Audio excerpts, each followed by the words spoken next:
Ed ora andiamo a Montegalda, dove è stata catturata una banda specializzata in assalti ai bancomat. 2 gli arrestati, presi proprio nel comune dove nascondevano armi e esplosivo in un casolare. A Montegalda, in un casolare abbandonato tra le campagne, nascondevano armi e anche esplosivi. E proprio lì, nel settembre scorso, i residenti della zona erano stati svegliati nel cuore della notte dal rumore di un elicottero a bassa quota e poi dai lampeggianti dei carabinieri arrivati con decine di pattuglie. Un blitz che aveva portato all'arresto di 2 persone.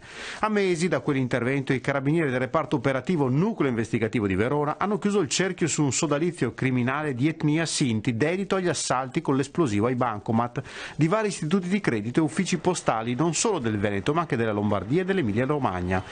30 i colpi contestati tra il 2017 e il 2020, non solo tra le province di Vicenza ma anche di Verona, Bergamo, Lodi, Mantova, Bologna e Modena, che hanno fatturato complessivamente circa 1,5 milioni di euro.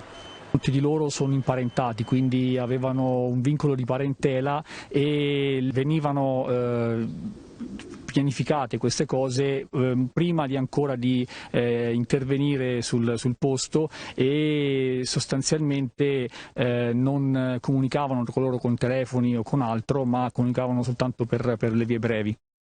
7 gli arresti in tutto, contestati 45 capi di imputazione che vanno dall'associazione per delinquere, riciclaggio, rapina, ricettazione e il tentato omicidio. Il 10 febbraio dello scorso anno, infatti, durante un assalto all'agenzia Sparkas, i banditi avevano anche esploso colpi di Kalashnikov contro una pattuglia di carabinieri intervenuti durante un ordinario servizio di perlustrazione.